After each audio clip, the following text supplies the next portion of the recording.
Neuro pulmo and centre for surgical excellence Sai Deepa multi speciality hospital Chandanagar Hyderabad. South Africa పైన super 8లో team India ఓటమి తర్వాత ఇప్పుడు టీమిండియా సెమీస్కి చేరుతుందా లేదా అనేటువంటి ఒక సందేహం చాలామంది క్రీడాకారులకు కలుగుతుంది. దీంట్లో ఈజీ వేస్ ఉన్నాయి, టఫ్ వేస్ ఉన్నాయి. భారత్కు ఉన్నటువంటి ఏకైక ఆప్షన్ మిగిలిన 2 మ్యాచ్లు గెలవాలి, సౌత్ ఆఫ్రికా కూడా మిగిలిన 2 మ్యాచ్లు కూడా గెలవాలి. అలా అయితే ఈజీ. లేదా ఎంత క్లిష్టంగా మారుతుంది అని అంటే ఒకసారి మీకు చూపించేటువంటి ప్రయత్నం చేస్తాం. ఇప్పుడు సౌత్ ఆఫ్రికాకు 2 పాయింట్లు ఉన్నాయి, ఒక మ్యాచ్ ఆడింది. టీమిండియాకు 0 పాయింట్స్, ఒక మ్యాచ్ ఆడింది. వీళ్ళిద్దరు ఇంకా మ్యాచ్ ఆడలేదు. సౌత్ ఆఫ్రికా జింబాబ్వే మీద, వెస్టిండీస్ మీద కూడా గెలిస్తే ఇబ్బంది లేదు. నేరుగా 6 పాయింట్స్తో టాపర్గా ఉంటుంది ఆ గ్రూప్లో. వీళ్ళు ఈ రెండింటి మీద ఓడిపోయారు కాబట్టి 0-0 మీద ఉంటారు. ఇండియా ఒకటి ఓడిపోయింది కాబట్టి 0 ఉంది. ఇండియా నెక్స్ట్ వీరిద్దరితో ఆడేటువంటి 2 మ్యాచ్ల్లో కనుక పక్కాగా గెలిచింది అనుకోండి, 4 పాయింట్లు, టేబుల్ సెకండ్ టాపర్గా ఉంటుంది. ఎలాంటి ఇబ్బంది, నెట్ రన్ రేట్ అవసరం లేదు, ఏది అవసరం లేదు, సింపుల్గా సెమీస్కి వెళ్ళిపోతుంది. ఇది కాకుండా సౌత్ ఆఫ్రికా మన మీద గెలిచింది, జింబాబ్వే మీద కానీ వెస్టిండీస్ మీద కానీ ఏదైనా ఒక మ్యాచ్ మీద ఓడిపోయిందో అనుకోండి, ఇక చూడండి ఎంత పెద్ద సినిమా ఉంటుందో. ఇక సౌత్ ఆఫ్రికాకి 4 పాయింట్లు ఉంటాయి, నెట్ రన్ రేటు 3.8 ఉంది ఆల్రెడీ. ఇప్పుడు కొంచెం తగ్గొచ్చు ఓడిపోతే అటో ఇటుగా, బట్ మంచి రన్ రేటే ఉంది. సౌత్ ఆఫ్రికాకి 4 పాయింట్లు ఉంటాయి. ఇది రెండో ఆప్షన్ కింద చెప్తున్నాం. మొదటి ఆప్షన్లో భారత్కి ఈజీగా క్లియర్గా ఉంది. వెస్టిండీస్ మీద సౌత్ ఆఫ్రికా ఓడిపోతే 4 పాయింట్లు ఉంటాయి, జింబాబ్వే మీద గెలిస్తే పూర్తిగా షెడ్యూల్ అయిపోతుంది దాన్ని. అప్పుడు ఇండియా తప్పకుండా ఈ రెండింటి మీద గెలవాలి, జింబాబ్వే మీద, వెస్టిండీస్ మీద. అప్పుడేమైతే మనకు కూడా 4 పాయింట్లు ఇక్కడ ఉంటాయి. మిగిలిన ఆప్షన్ ఇదే, ఇక 2 గెలవాల్సిందే తప్పదిగా. సెమీస్ పోవాలంటే మనది ఫిక్స్, టీమిండియా ఈ రెండింటికి గెలవాల్సిందే, వేరే ఆప్షన్ లేదు. ఓడిపోతే కథం. ఇప్పుడు వెస్టిండీస్ సౌత్ ఆఫ్రికా మీద గెలిచింది కదా, జింబాబ్వే మీద కూడా గెలిస్తే 4 పాయింట్లు వాళ్ళకు కూడా వస్తాయి వెస్టిండీస్కి. ఇక చూడండి అసలు కథ ఇక్కడ ఉంటుంది. 4 పాయింట్లు 3 టేబుల్లో ముగ్గురు సమానంగా ఉన్నప్పుడు నెట్ రన్ రేట్ కీలకంగా మారుతుంది. నెట్ రన్ రేట్లో సౌత్ ఆఫ్రికా సేఫ్లో ఉంది. వెస్టిండీస్ ఇప్పుడు నెక్స్ట్ టీంలతో ఎట్లాడుతుందో దాన్ని బట్టి నెట్ రన్ రేట్ అని వస్తుంది.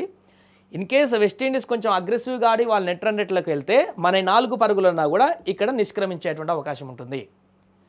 ఈ రెండింటి మీద మనమే అగ్రెసివ్గా ఆడి మంచి రన్ రేట్ ఉంటే మనం సెమీస్కి వెళ్ళేటువంటి అవకాశం ఉంటుంది. రెండో ఆప్షన్లో ఊహించినటువంటి ఇంకొక ట్విస్ట్ కూడా ఉంటుంది దీంట్లో. క్రికెట్లో ఎప్పుడు అంచనా వేయలేం కదా.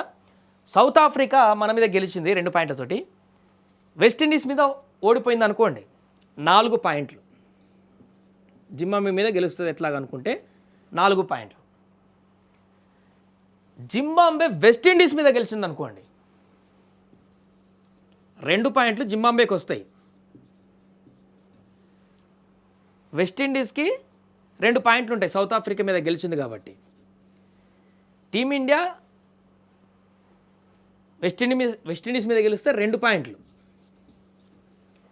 ఇప్పుడు టీమిండియా జింబాబ్వే మ్యాచ్ కీలకంగా మారుతుంది.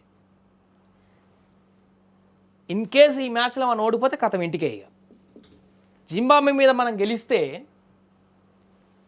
ఈజీగా 4 పాయింట్లతో మనం సెమీస్కి వెళ్ళేటువంటి అవకాశం ఉంటుంది. ఒకవేళ జింబాబ్వే గెలిచింది అనుకోండి, ఇండియా మీద టీంకు టఫ్ ఉంది కాబట్టి హ్యాపీగా వాళ్ళు వెళ్ళిపోతారు సెమీస్కి, జింబాబ్వే టీం. ఇన్ని లెక్కలు ఉన్నాయి దీంట్లో. ఒక మ్యాచ్ నిన్న సౌత్ ఆఫ్రికా మీద మనం ఓడిపోవడంతో ఎంత క్లిష్టంగా మారిందో చూడండి. అందుకనే ఈ ఫస్ట్ ఆప్షనే ఇప్పుడు టీమిండియాకు ఉన్నటువంటి రాజమార్గము. ఇది కనుక మిస్ అయితే ఇక వీళ్ళు గెలుస్తారా, వాళ్ళు గెలుస్తారా, ఆ రన్ రేట్, ఈ రన్ రేట్ ఇవన్నీ చూసుకొని తలకిందులుగా మారేటువంటి పరిస్థితి ఏర్పడుతుంది. నిష్క్రమించేటువంటి పరిణామం కూడా ఏర్పడుతుంది. సింపుల్గా సౌత్ ఆఫ్రికా ఈ రెండింటి మీద గెలవాలి. మనం ఖచ్చితంగా జింబాబ్వే మీద, వెస్టిండీస్ పైన గెలవాలి. 4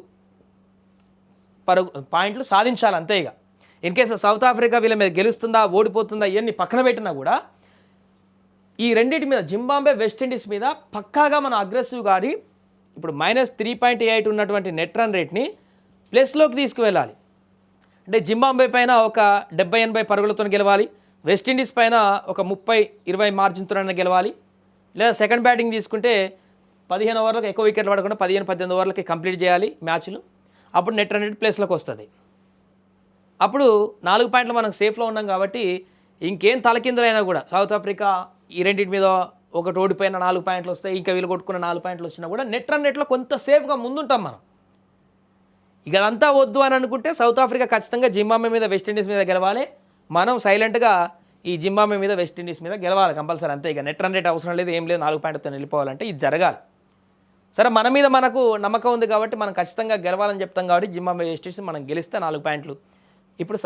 ఇప్పుడే స్టార్టింగ్ ఒక మ్యాచ్తోనే ఇప్పుడు సౌత్ ఆఫ్రికా రెండింటి మీద గెలిస్తే కానీ మనం ఈజీగా ముందుకు వెళ్ళలేనటువంటి పరిస్థితి వచ్చింది. ఇన్ కేస్ సౌత్ ఆఫ్రికా ఒకదాని మీద ఓడిపోతే మొత్తం ఇక ప్యాటర్న్ అంతా మారిపోతుంది. ఇక మళ్ళీ ఇక రెండో ఆప్షన్ 4 పాయింట్లతో 3 జట్లు ఉంటాయి. ఇది కూడా కాదంటే రేస్లోకి జింబాబ్వే కూడా వస్తుంది 3వ ఆప్షన్లో, ఇంత టైట్ చేయగలిగితే. ఏదేమైనా ఒక్క మ్యాచ్ ఓడిపోవడంతో సౌత్ ఆఫ్రికా మీద టీమిండియా సూపర్ 8లో చూడండి ఎంత దారుణమైనటువంటి పరిణామాలు ఏర్పడుతున్నాయో.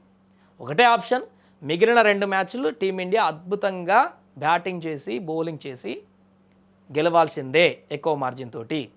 లేదు అని తడబడారా కథం, సూపర్ 8తోనే వెనక్కి వచ్చేటువంటి ఆప్షన్ ఉంటుంది. ఇవన్నీ రేర్గా జరుగుతుంటాయి ఈ ఫీట్లు. ఇదే మనకున్న రాజమార్గం. ఈ మ్యాజిక్లు దగ్గరకు పోకుండా ఈ యొక్క రాజమార్గంలోనే వెళ్ళాలంటే నెక్స్ట్ 2 మ్యాచ్లు మంచి అగ్రెసివ్గా గెలిస్తే టీమిండియాకి ఎలాంటి ఇబ్బంది లేదు. చూద్దాం మరి మన ప్లేయర్లు ఏ రకంగా ఆడతారో మిగతా 2 మ్యాచ్లు.